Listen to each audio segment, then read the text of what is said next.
Welcome to Yoga Teacher Journeys, your podcast for all things yoga and mindful living. I'm Claire.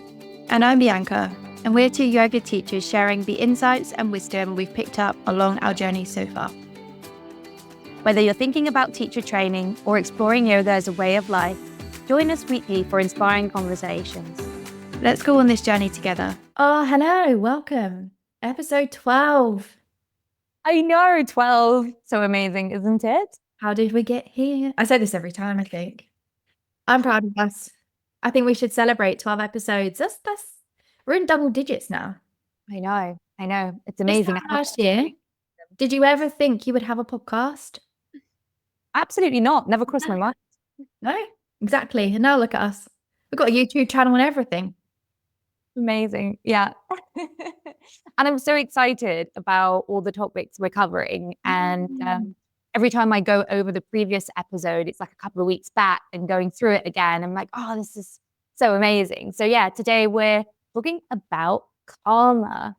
And I think a lot of people listening probably have heard about karma. You have a common expression, karma is a bitch. Yeah, and I was actually thinking that earlier, it's like, oh, they'll get their karma. Like, what did you think? I think that would be a good place to start, actually. What was like, if you were thinking about karma pre-yoga training, what would come to you if you were thinking about that? I think for me, karma meant that if you had sort of negative actions towards someone else, that eventually that was going to catch up with you and you would get the negative impact of your actions. And we have, as a society and people, we do notice that pattern sometimes, or someone has made that connection. And so you see people saying those expressions like, you're going to have bad karma if you don't act in that certain kind of more rightful way. What you? Yeah, and I think it was very much, it was like a trust, isn't it? Like, oh, karma will come and get them. Don't worry, karma is a thing. They'll get their karma. I guess, what would you call it? Like, for someone doing something bad, that's their kind of payback for that. Is that punishment? Punishment, that's it. That's the word I was looking for. Yeah. And then obviously then we go on this yoga journey and we learn about karma from a yoga philosophy space, and it makes total sense. Okay, so karma in the yoga world is the universal principle of cause and effect. Like it's an energy. And if we're talking about how karma is created, it's created by craving and aversion. So karma is, so when we crave something, when we want something outside of ourselves, or if we avoid something, that's when the karma then imprints into the subconscious.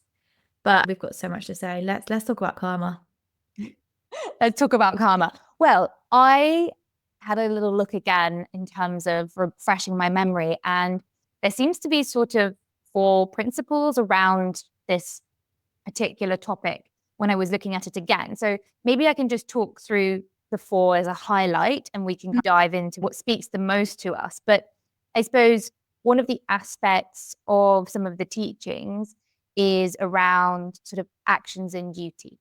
So that's really about your dharma, your life purpose. And when you think about your life purpose here, they talk about selflessly taking on that journey, doing that purpose, and not necessarily feeling attached to what may be the outcome of it. So selflessly doing that. And that kind of leads into those selfless actions. It's thinking about the greater good, is that I'm going to do, we talk about karma yoga, doing something for others without expecting anything in return. There is what we talked about, the kind of cause and effect of those good actions and how that can lead to more favorable conditions. And it's kind of a life rebirth cycle that's also known as samsara. And then the detachment side, right?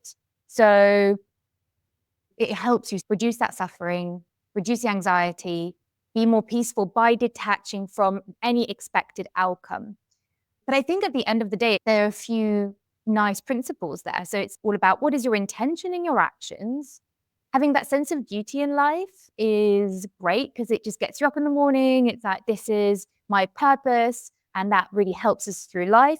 And then being connected to other people and only having that positive energy towards others, I feel like sending positive energy into the world can only bring back positive energy on some level. And Mhm. so that's part of the structure of how I've seen it. But how do you see karma and what are the elements for you? So I suppose for me, because of my background in trauma healing, I have got like the philosophical lens plus the science lens and combine the two things together. So I remember when we were in our yoga philosophy lesson and we started talking about karma, I was like, I've heard all of this before in my trauma studies. And it's really, really interesting that the philosophy that's like however many years old is like same, right? So I guess the lens that I have on it. So karma is the result of us clinging onto something or avoiding something, and it gets imprinted into our subconscious. And those things then that are imprinted into our subconscious, I guess in the modern world, we maybe would call them trauma imprints, but like in the yoga world, we call them karmic imprints. Those imprints that are left in the subconscious or the causal body manifest into our lives, right? So that would manifest into patterns in relationships, in jobs, in even the way our body looks, right? So we are a manifestation of our karmic imprint. And we all have different imprints depending on what we've been through in our lives. And not everything that we go through in our life will leave an imprint. It will only leave an imprint if we cling to it or if we avoid it. And the reason we cling and the reason that we avoid is because in those moments when those things happen, we either don't feel safe enough to fully process it, or we just don't have the capacity. We don't know how to handle this thing, right? So we either cling or avoid it. And as a result of that, we get these emotional knots and blocks left in our system.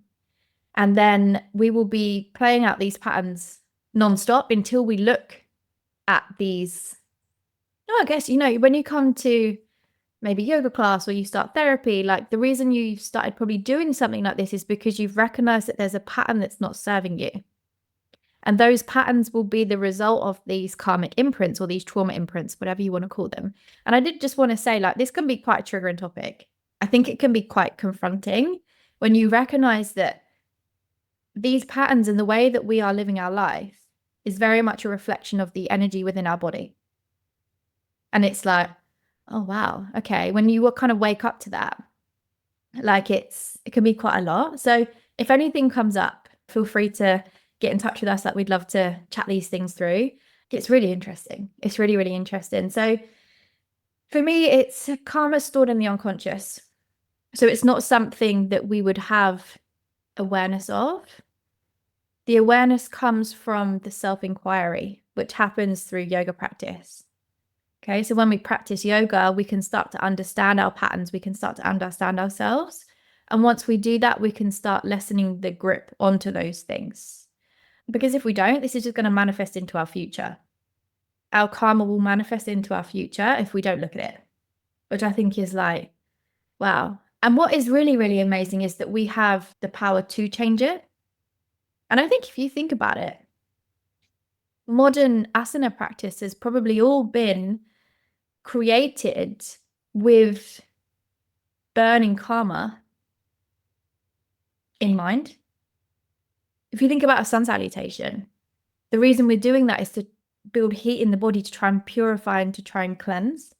We're trying to burn karma. So every modern asana practice is based around burning karma. So I think if you can understand what karma is, you can feel that more connected to your yoga practice maybe as well. So it's going to help you to step out of unhelpful patterns that are keeping you in a space that's not allowing you to experience life fully, I think is probably what I would say. I mean, I've got loads of things I could say about karma, but off the back of that, was there anything you that you're hearing or that you want to pull out? I was wondering, do you think karma is transferred through generations? Yeah, 100%. Oh yeah, of course, you're born with karmic imprint from this generational trauma, right? And then we've got societal trauma, then we've got like everyday things in life that have happened as well. So if you think about karma as undigested life events stored in your body, right? And these things manifest into the world. They manifest even in your perception of the world. It manifests in your thoughts. It manifests in all of these things. And yeah, our life now is a reflection of our karma. And I think we're never probably going to be aware of all of it, but we can, once you have that lens on it, it's like, oh, okay, this is really interesting. So these patterns that I'm playing out, that's not who I am. It's not who you are. You're not your karma. You're not your body. You're not your emotions, and you're not your thoughts. You're the observer underneath that. And I think that's where yoga can really help you to detach and start breaking these patterns and breaking these cycles. Yeah. I really like that concept of detaching. And I think I mentioned it before, but when we were on the training and we were told, don't let those emotions consume your being, like try to observe them, say, okay, I am feeling anger. I know why. Why am I feeling anger? Okay, for these reasons. But letting the anger consume your energy, your body, your mind is so unhealthy for you. Like you feel it in your body, you feel the tension. And so being able just to notice it, be like, I'm angry for this. Oh, okay, yes, I'm angry. Right. Let's take a moment. Let's take a breath. Let's just notice it and try to detach from it and let it go. I think that is so, so powerful. And one of the things I definitely took away and I try to practice within my life as well. Yeah, they're not attaching to emotion. And I think a common thing in the Western world is that we over-identify with the ego. I think maybe we could do another podcast on the ego, like what is ego? That would be quite a good one to deep. So add that to the list, Claire.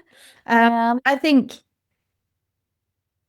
if we over-identify with the ego being the conditioning, the limiting beliefs, the karma imprints, if we over-identify with these things, there's going to be a resistance to life, isn't there? And I think a regular yoga practice can really help you to detach from that ego, meaning that there can be more flow. That's why I love yoga so much. Like, I think, yeah, when you hear this, the philosophy behind it, you're like, it just makes so much sense. And if you think about karma, it's stored in the body as energetic knots and blocks. And well, or like, and then that's emotion, isn't it? And we know emotion is energy. It wants to be in motion. It needs to move, but so often it gets stuck. And the reason it gets stuck is because we're clinging to it or we're avoiding it. So once we can understand, okay, I've recognized this pattern. Is there something that I'm clinging to here in terms of reaching outside of myself? Or is there something that I'm not willing to feel? And I think there are two questions that you can really ask yourself, which can help you to just understand the block that's coming up. And then in our next podcast, we're going to talk through some techniques for releasing karma, which I think will be cool to delve into. But this topic is a love. It is a lot. It is a lot. But yeah, you're so right in terms of how it just applies to everyone's lives. And you think about these ancient Hindu texts where you have someone talking to someone else, just telling them about what are the principles to live by. It's always about someone telling a story, right? Think about religion, think about anything in life. It's telling a story about how to best live your life. And I love that idea of that you have your dharma, your purpose. Trying to identify that sometimes is also difficult for people, right? But I think there was this quote I read that I loved, and it was saying that a life of work, even if it's successful work, cannot be fulfilling without that self-knowledge. And I think you can't have that self-knowledge if you don't understand your karma and you don't take the time to address it. So it's all interconnected. And this is it. And I think you can ask yourself that question, is this karmic or is this dharmic? Yeah. Is this really my truth? Or is this a pattern and something that I'm playing out because there's undigested life events stuck in my subconscious? And yoga just helps you to understand yourself in that way. I think it's really beautiful. Yeah. Love. Absolutely. I I think we found our Dharma, Claire. think we have. Yeah. And I Think so. think we have. This is it. And I saw a quote on, I think it was on Instagram the other day, and it was like, once you find your Dharma will look after you. And I truly believe that. Like, once you have found your thing, it's a feeling like you feel it. We're not doing this because we have to or we should. We're doing this because this feels like love. It feels like purpose. It is. It is for sure. And I knew it straight away when I finished teaching that first class. Well, my practicum during the yoga teacher training, I was like, this Yes. is it. This is what I really want to do. It's now just about figuring out how to do it in kind of the modern world. It's like, how do I share this, keep learning, embrace it, live my life in a yogic way, Mhm. but still be able to pay the bills? Yeah. Yeah. And this is it, isn't it? Like we're in the modern world now. So there are other things to think about. And I think also with karma, it's one of those things, isn't it? Like if you become aware of all your thoughts, if you become aware of everything that you say, all of that has energetic value. And it takes a long time to rewire all of this stuff. So Claire and I, yet we're saying we found our Dharma, we found our thing that we want to do, but there's going to be karmic imprints that are going to be obstacles in the way of us getting to that point. So yeah, it's cool to go on the journey of you're never going to undo all the karma. You know what I mean? That's the purpose. That is the journey.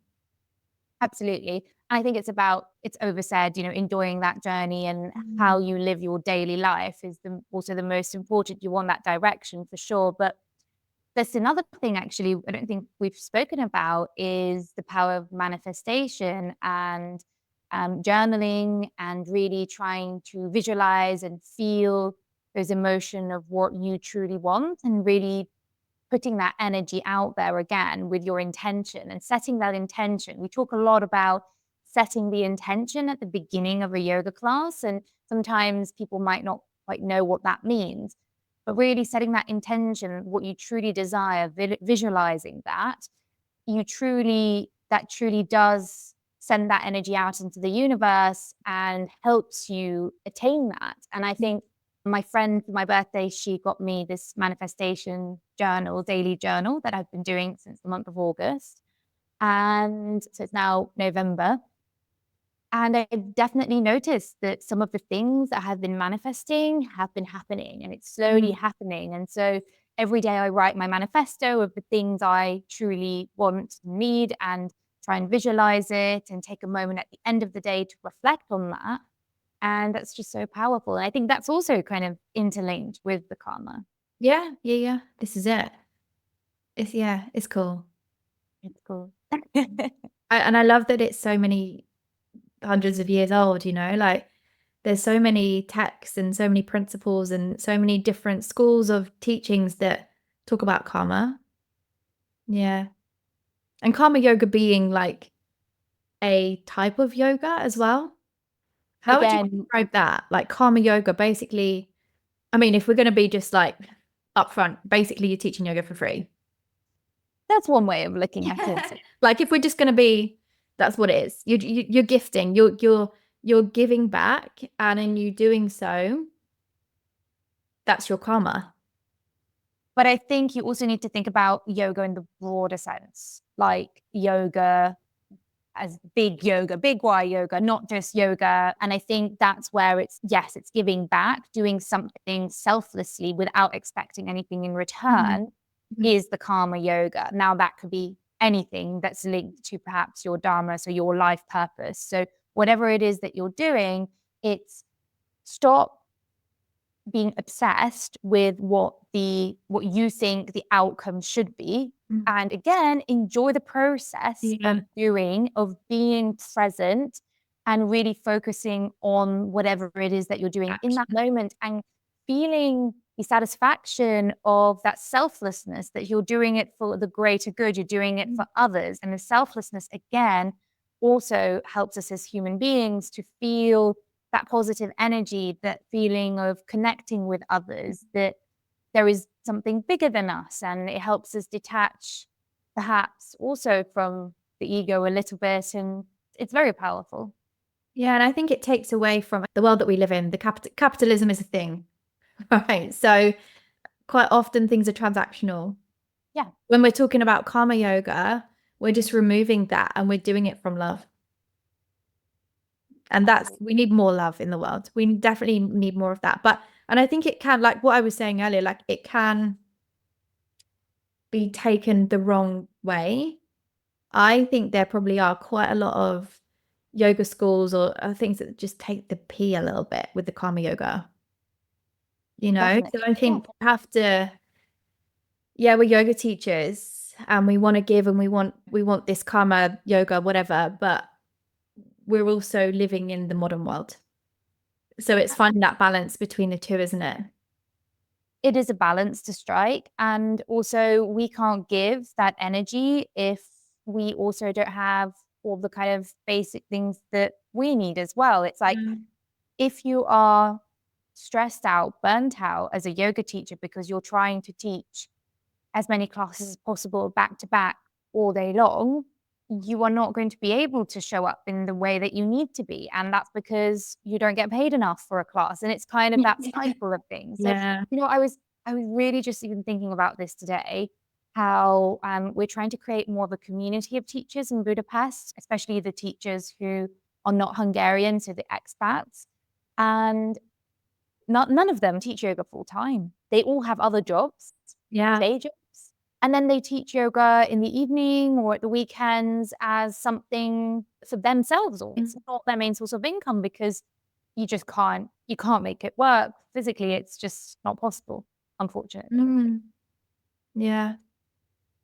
There's a lot there. And that could be another podcast episode, I think. Yeah. Yeah. I feel like we've given a great overview on karma for sure. And I can't wait to talk more about, with all of this knowledge that we have now about what karma is, or how do we start releasing these things? People are probably going to be like, what? Well, yeah, okay, I can see the patterns. Now what? So we're going to talk about that in the next episode, which I'm really looking forward to. Yes, I'm really excited about that. So thank you everyone for tuning in, and we'll see you next week.